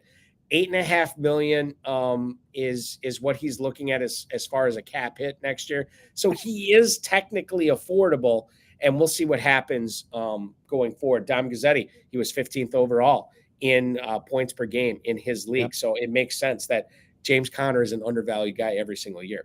I'll tell you a guy who was overvalued this year, and we'll try to figure out what happened to Tony Pollard, Derek. But this is a player that I've had several high-stakes players. I think I've said this on the show. I've had several high-stakes players told me in 2022, if the Cowboys could ever find a way to get Ezekiel Elliott out of Dallas, where Tony Pollard would assume the lead role, Pollard not only would be on the fast track to being a top 5 running back, non-zero chance he could be the number 1 overall running back in fantasy football. I said that preseason. He was my RB1 overall. Okay, so there you go. So this is a perfect. You're the perfect person to talk to about this. You are not alone. I've heard this from many people who believe that this was going to happen. It didn't happen, and I think there's a lot of factors that go into this. Yeah. For people who drafted Tony Pollard in the early second round of high stakes drafts, of which a lot of people did, what went wrong for him in 2023? And does Pollard seem like the type of guy that could be a bounce back in 2024, or is he not even going to be a Cowboy this coming year? I don't know if he's going to be a Cowboy. Like it comes down to what does Mike McCarthy and Dallas think about Pollard? Like, is the back half of I think he's probably not a Cowboy next year. Only because they've been hesitant to give him a heavy workload. They've kind of backed off of giving him a ton of volume like they were at the beginning of the season. He hasn't produced a ton. There's so many things that have gone wrong for Tony Pollard. Like, we could talk about all of the usage has been there for what should have been a smash season. Like, his red zone usage, amazing, but the touchdowns have not come. Now, some of that you can chalk up to offensive line, bad luck. Sure.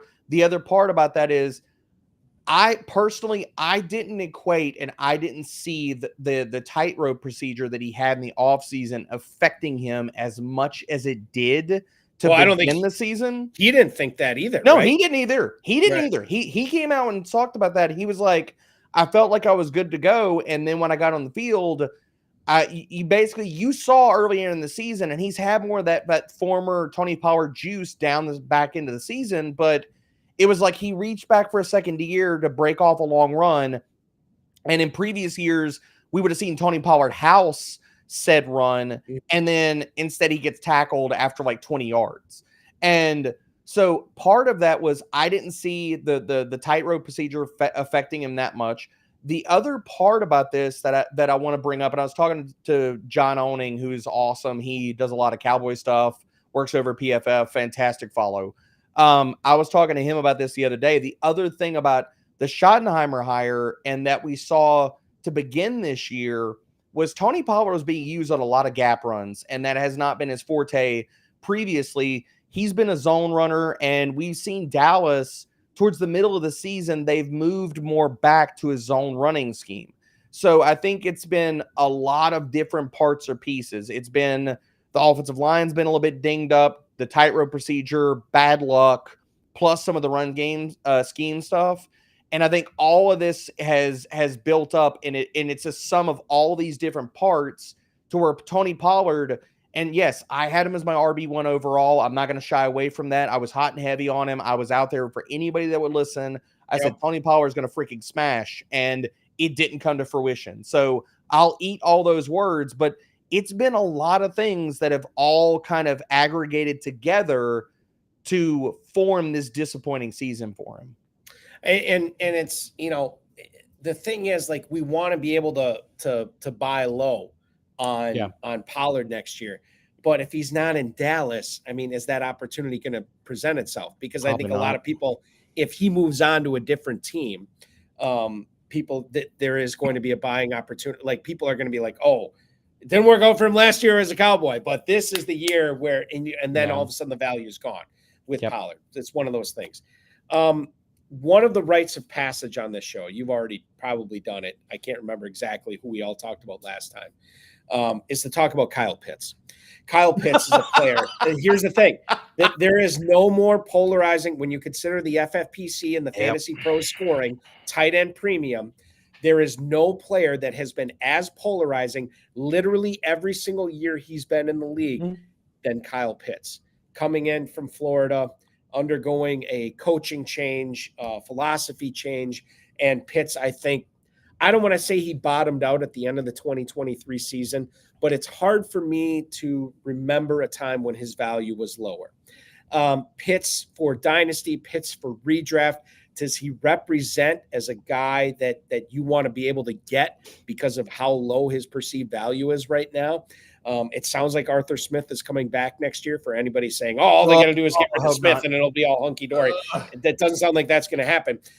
Kyle Pitts right now, is there value in him, or is it better to just look elsewhere at tight end after these seemingly 3 disappointing years for him? If Arthur Smith is back, no. I will not be drafting him high. I will not, because I don't trust anything from Arthur. Like his usage, he's a constant guy that thinks he's the smartest voice in the room, and he's a putz. So no, I will not invest in that. I'll invest in Bijan again, and I'll probably, depending on where he goes, invest in Drake London, because they're the wheels of that offense. Probably not Drake London and more Bijan, but I will not invest in Kyle Pitts if Arthur is there. Now, to give the flip side of this coin, if Arthur Smith is gone, I will invest fully in Kyle Pitts. I will fully invest in him, because the deeper metrics that say, okay, is Kyle Pitts good? Is he not good? He is really damn good.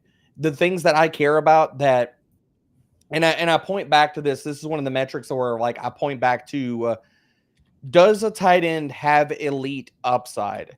And can it be now, if he has the skill set and elite upside, if it's actualized, he smashes.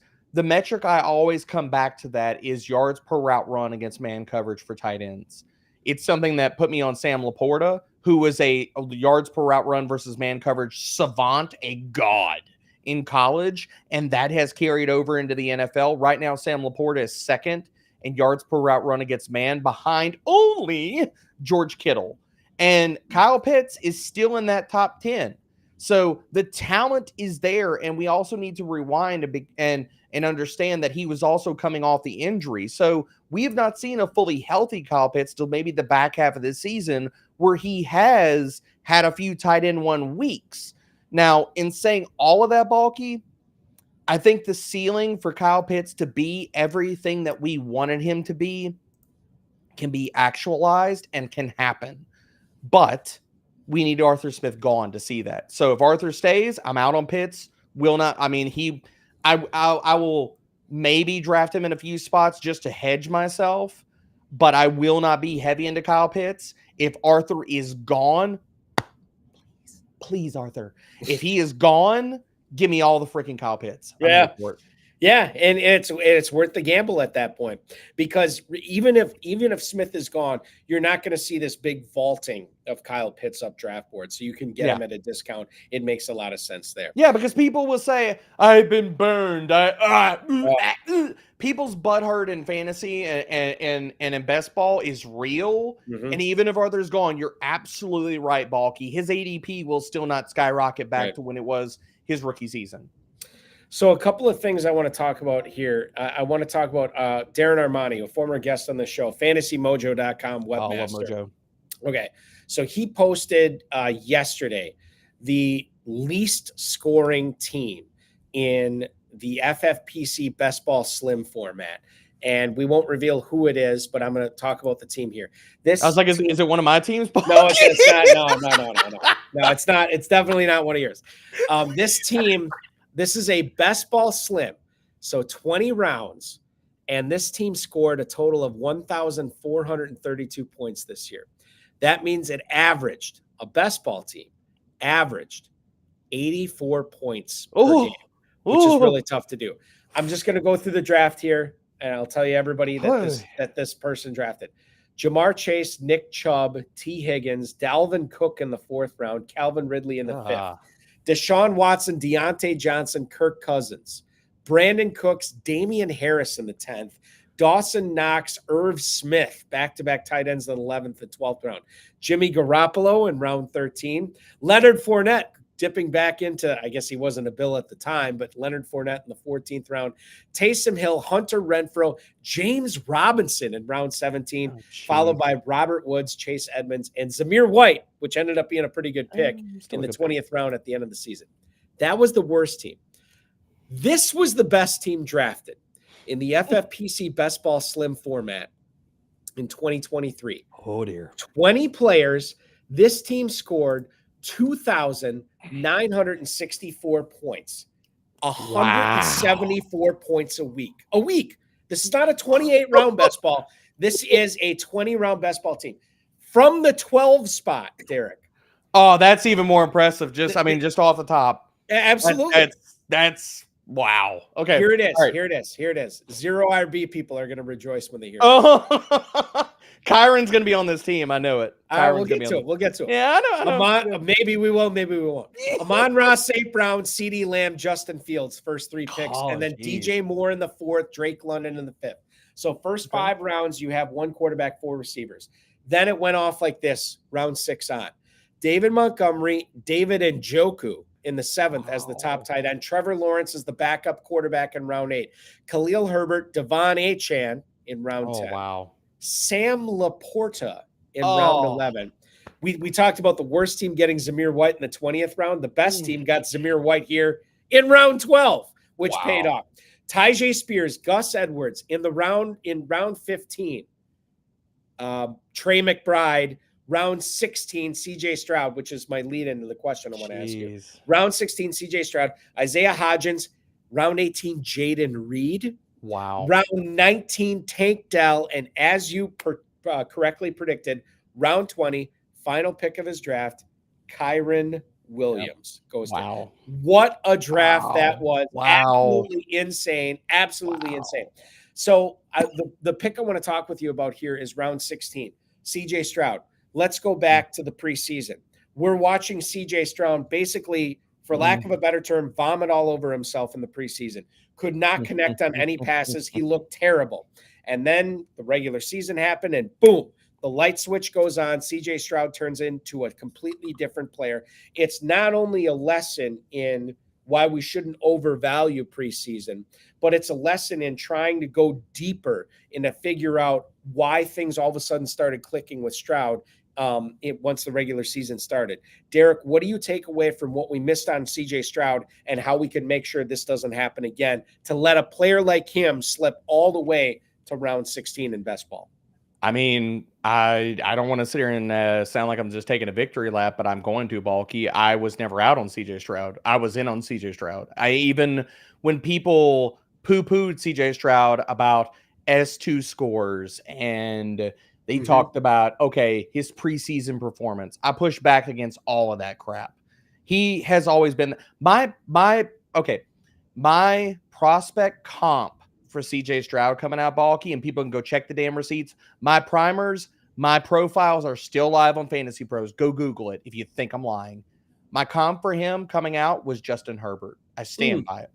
I love CJ Stroud, and I didn't miss anything, man. I love that dude. So for me, I think the only things that I will say, because I'm not going to wag to everybody that like I believe that he was going to be a top 10, top 5 quarterback this season. I didn't see that coming. Did I think CJ Stroud was a really freaking good player and he never deserved any of the backlash he got? Oh, you better believe. But I think this season was a really good lesson in that we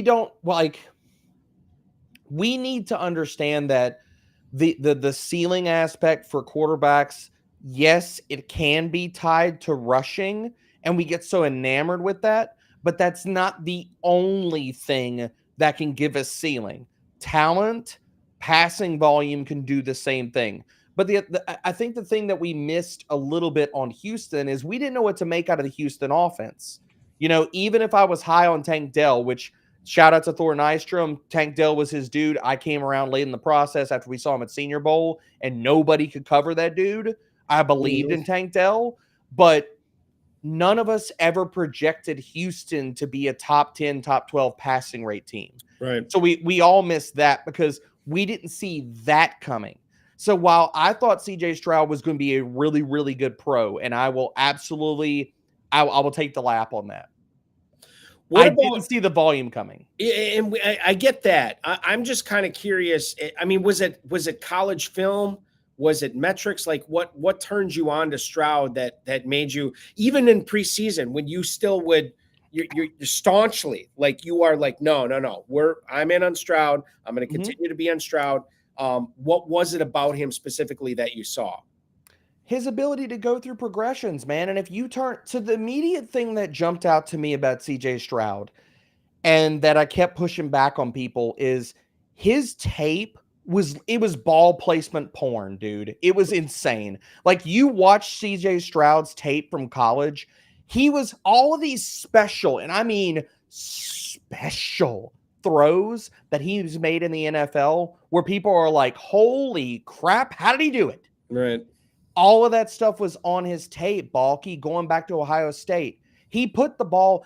There is a difference, and I'll go back to this. It's funny because I was talking to Thor earlier today, and we were talking about CJ Stroud, and I compared this to baseball in the sense that you can't teach, or you can at least learn to a certain extent control as a pitcher, but you can't teach somebody. You can teach control and you can teach mechanics. You cannot teach touch and feel. You can't teach those things in baseball, and there's a difference. So coming back to that in football, you can have a guy that is accurate to an extent, but telling me that he has the amazing ball placement, you don't see that with every quarterback, man. You see that, okay, can they hit a spot? Can they hit a guy in the chest? Can they hit a guy running? Sure.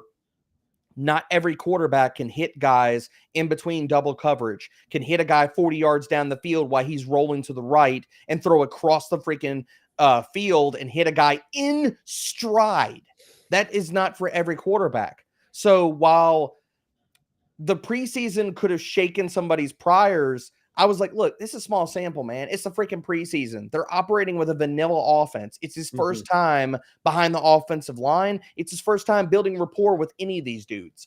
I'm not moving off of my prospect evaluation of him because of 2 preseason games where he played probably 4 total drives comprised with a ton of backups. Like, I'm sorry. Like, that's just like anybody that's going to sit here and bury CJ Stroud after 4 drives in the preseason, all they were doing was confirming their priors. Yeah, that's true. And you got your priors confirmed with this season. Like, it paid off in spades to have CJ Stroud on your roster. That is it's been such a good conversation looking back on 2023. Here's what I want to do. I want to take a look ahead towards 2024. There's certain players I want to get to. We won't get to all of them, but I do want to talk about Jackson Smith and Jigba. Let's touch on Zamir White, and the big one I want to get to, Jaleel McLaughlin in Denver. Let's talk about him as well. Derek Brown from Fantasy Pros, Eric Balkman from the FFPC. We're going to step out for our final break. Don't go anywhere. We'll come back with our last segment of the evening and our first show of 2024 right after this. You are watching the Better Sports Network.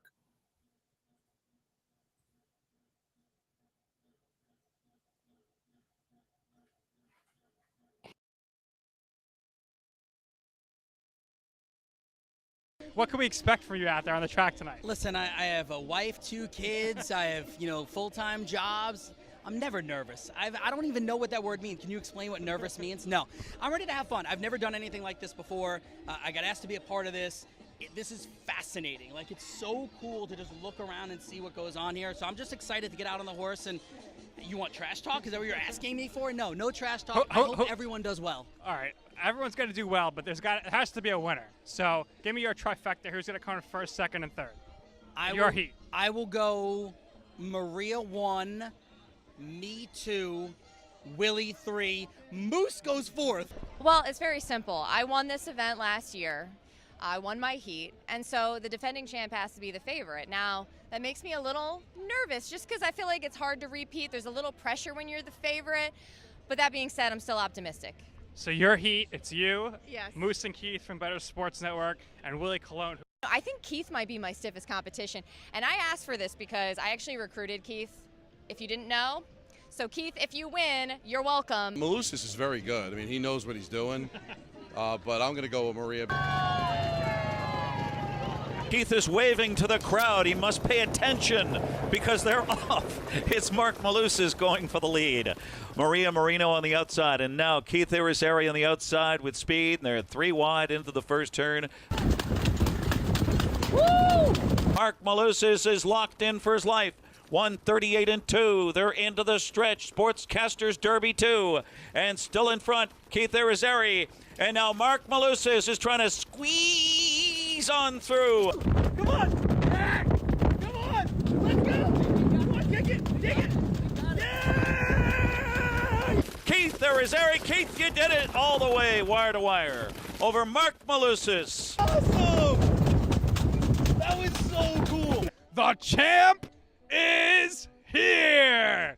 Keith, what was it like being out there? Adrenaline rush. You were doing the Instagram live, so there was no panic. You looked cool, calm, collected the whole time, and you won it. I felt really comfortable. I did. Like, I know you were joking with me before. Are you nervous? Are you whatever? What are you? David, the driver, was awesome. He's like, we're gonna win this. I said, all right, let's win this. And he said, let's go. Yeah, I just felt really comfortable. I did. It was fun. We're in the lead. I got Maria Marino on the right side of me, and I'm like, oh my gosh, she's gonna beat us, right? And then out of nowhere, you see Moose coming up this way, and we feel him breathing down our neck. And I'm like, Moose no, on the loose. Watch out. Moose was definitely on the loose, and we just got Moose by a neck, a nose, whatever you want to call it. Yeah, but again, all of this for a great cause, and it was absolutely awesome to do this. It was cool. All right, Keith, congratulations. And no matter what, you could always hold this over Moose's head.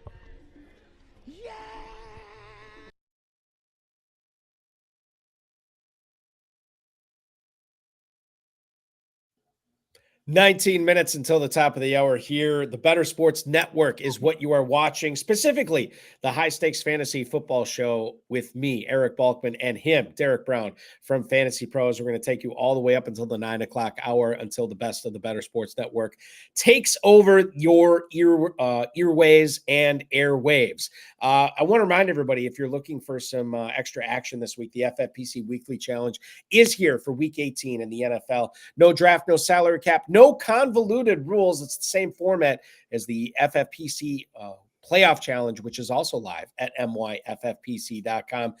For the weekly challenge, you can play in a 10-player, a 30-player, or a 100-team contest. You just pick your players and let them ride out the week. Results are determined by the total points accumulated by each individual entry that you purchase. Classic and slim formats available if you want to play with kickers and defenses, or if you don't want to. Either way, you can do both or one or the other.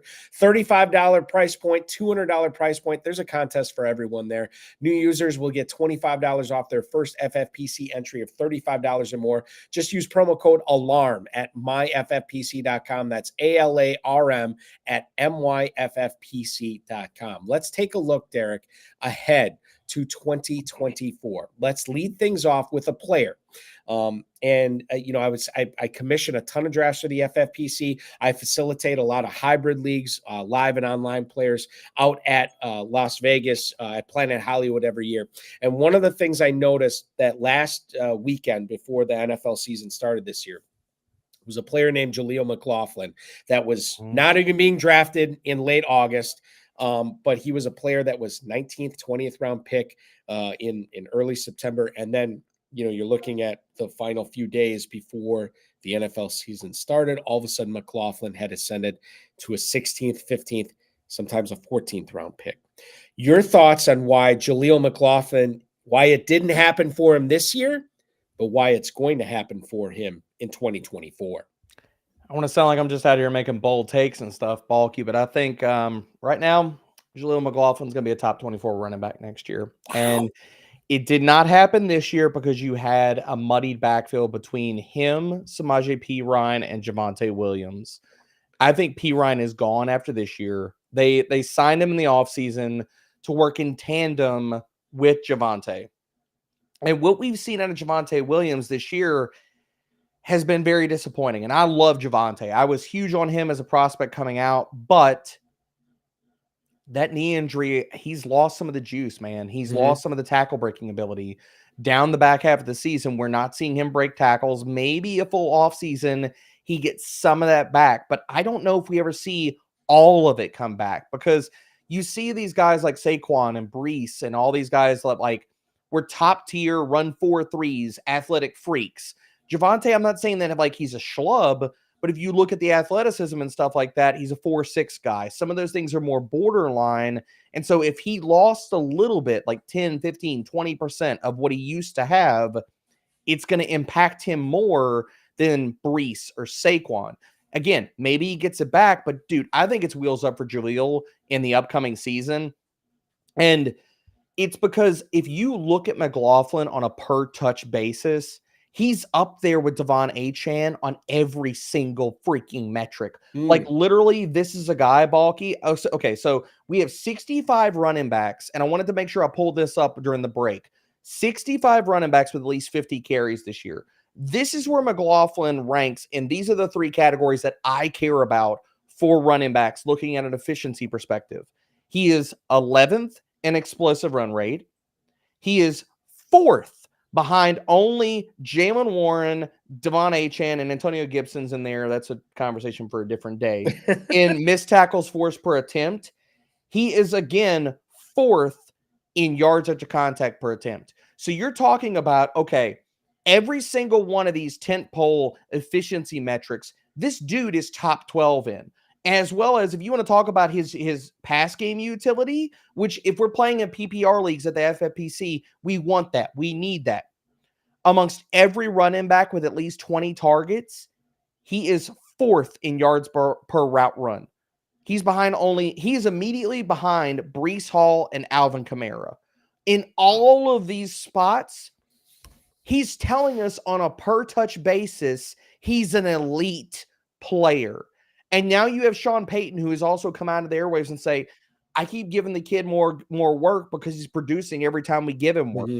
What's going to happen next year? And everybody can push back about his size, Balky. Has that mattered to Sean Payton over the years? No, it has not. It has not. Crap about that. When we saw Darren Sproles blowing up on a yearly basis, it has not.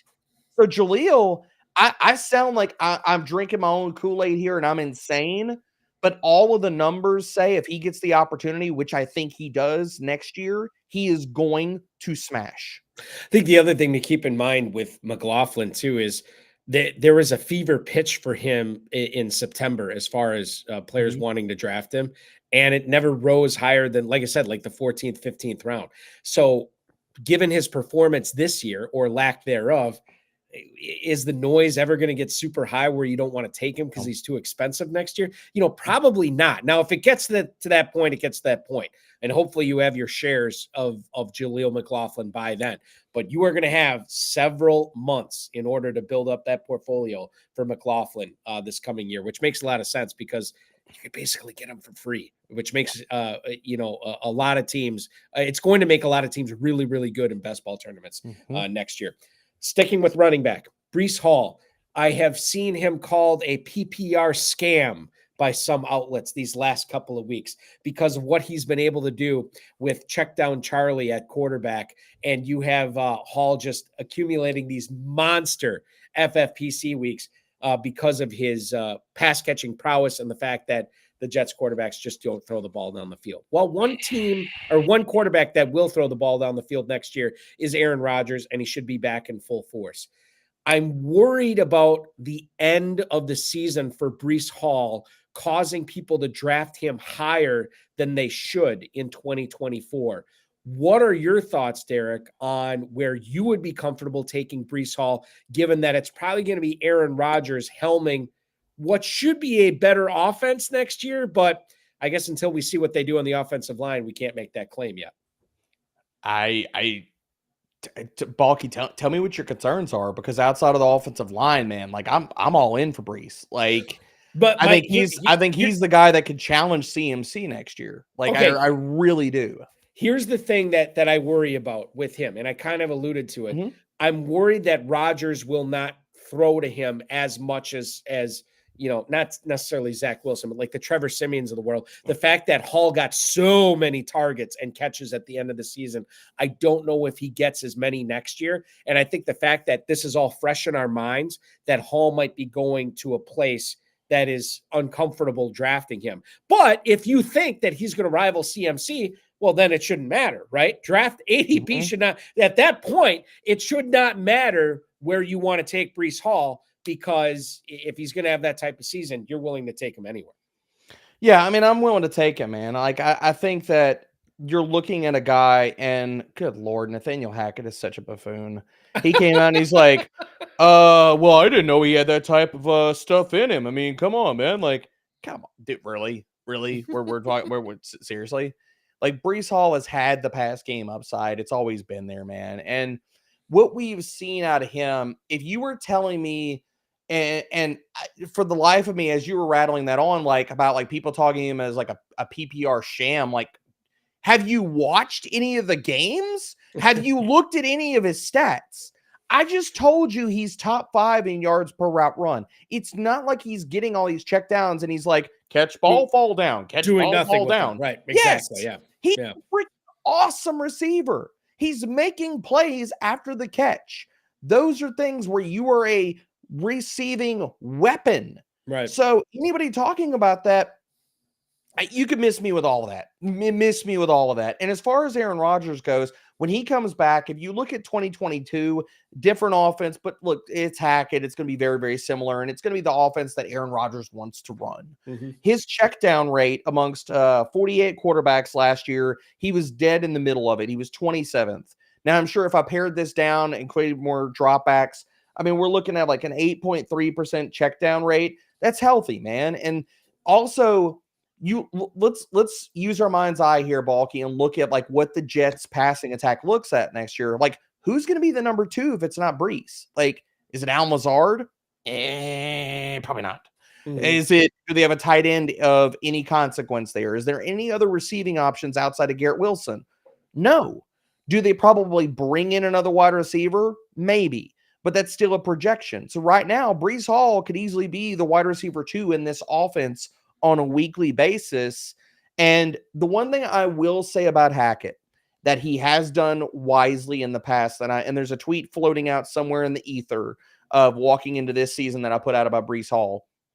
When you look at the usage of Aaron Jones in the Green Bay offense over the previous few seasons, he was up there not only in routes run overall, but slot routes. Yeah. So I think Breece can get that type of usage that we've already seen from Hackett utilize with Aaron Jones, and Breece Hall is a better receiving weapon than Aaron Jones was even at his peak. Yeah, that's a good point. And I think that's the thing is listen, I don't want to give Nathaniel Hackett credit where it's not due, but he's got to realize what, like you said, Hall is not a check down option. He is a weapon catching the ball. And I think if the Jets realize that, he's going to be put in more positions to succeed. And here's the other thing, the beautiful thing about Breece Hall. This is the first year, the 2023 was the first year coming off the ACL tear. Now he's got that year behind him, and we have seen a lot of good things for players in that second year after the ACL tear, which is what Breece Hall is looking at in 2024. Let's talk about, and I know we're running out of time, so I want to do sort of a catch-all here with the Philadelphia Eagles specifically. Mm-hmm. Doesn't sound like the tush push is going to be outlawed, so Jalen Hurts in for another big season next year running the ball. How does this affect DeAndre Swift? There's a feud apparently going on between Nick Sirianni and A.J. Brown. I don't know if that's enough to get A.J. Brown off the team where they would, just go with Smith, Goddard, and bring somebody else on. I don't know. But your thoughts on, because it's weird to think about the Eagles offense at this point this year to where it was at in 2023. Mm-hmm. I can't believe that Shane Steichen had that big of an impact, but maybe he did.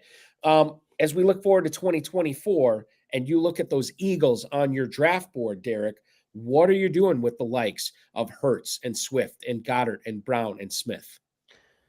I'm going to invest in this offense again. And part of this is I think the Eagles realize that a lot of their struggles have come down to the coordinator positions. Because if you look at how this, and I think losing Shane Steichen was massive. I really do. Because if you look at how this offense is run this year, it's basically been run a go route or have a wide receiver screen. There's been nothing in between. And for everybody coming to the defense of Brian Johnson, I'm sorry, I'm not a Brian Johnson proponent. Like, his offense has taken some of the most rudimentary parts of Shane Steichen's offense and really tried to hammer those things. But what we have not seen out of this offense is anything outside of go balls and wide receiver screens. Like, give me in-breaking routes, give me slants, give me creative usage for some of these guys. It has not happened. And so I think a lot of the frustration that has come from the Eagles locker room has been because of you have all of this talent and yet it's being utilized in the most poorest of fashion. Like, but on both sides of the ball, man, like their defense should be zone heavy. They've incorporated a crap ton of man. Now, what do you want to talk about? That was Desai or whether that was Matt Pat, like whatever you want to glean that to, it's still been bad. And so they've got to get back to running a lot of zone coverage. On the offensive side, they got to get back to using in-breaking routes. They have to get back to being more multiple and not just saying, okay, these are the things that we do. And that's why it's been so streaky for them this year. It's like, okay, screen. If A.J. Brown doesn't break 5 tackles, well, that's only a 5-yard gain as opposed to a 30-yard gain. Oh, hey, let's go for the go ball. Oh, if we don't hit it, there's not a big play. Oh, wait, we just hit 2 go balls in a row. Now we've gone 70 yards, all like that. So that's why you've seen all of this streaky nature. So I'm going to reinvest in the Eagles because I think they're going to look in the mirror and they're going to clean house and they're going to get rid of their offensive coordinator and defensive coordinator this year, and they're going to get back to business. My early take on it, Balky, I think they bring Frank Reich in, or at least if they're smart, they should. Because you have that relationship with Reich and Sirianni from the Colts. You have that working relationship. I think Frank Reich is still a really damn good coach. I think he's had to work under 2 wackadoo owners that he had to deal with. So telling me he goes back to Philly, he's an OC, and he's able to do what he does, sign me back up. Reich, according to Tyler Soto, said he's done coaching. We'll see what happens if a position opens up in Philadelphia to maybe get it back to the Super Bowl. It's going to be interesting to see. I mean, if you had to deal with Jim Irsay and Dave Tepper over the last like 4 to 5 years, wouldn't you say you were done with coaching? I would too. I would absolutely. Yeah, absolutely. I would be done too. Yeah, I totally get it. And maybe it's just a recharge. Maybe that's all he needs. And by the way, speaking of recharge, I need to recharge after this show. Wow, what a lot we got through tonight. Derek Brown, Fantasy Pros at Debro_FFB. The primer is already out for week 18. Mm-hmm. I've read it cover to cover as much as you can read something cover to cover on the internet. And then everything else that you're producing. I know you're doing podcasts. What's the best place to catch all the Derek Brown fantasy content that's out there? Yeah, I mean, follow me on the tweet machine. I'm sorry, excuse me, X. Debro_FFB. And yeah, all my stuff is at fantasypros.com. And check us out on the Fantasy Pros YouTube channel, man. I'm sorry I have the radio face, but if you like the voice, I'm here, man. So it's all the content voice all the time, baby. We love the voice. We love the face. We love the content. Thank you so much, Derek. A happy new year to you. We will do this again soon. You got it. Derek Brown from Fantasy Pros. We're back at 7:00 Eastern next Thursday night. Alex Core from Draft Sharks will join us. Go to myffpc.com, not only to play the weekly challenge, but the playoff challenges as well going forward. The Best of the Better Sports Network is up next. Thank you so much for watching. A happy new year to everybody else. We'll see you next week.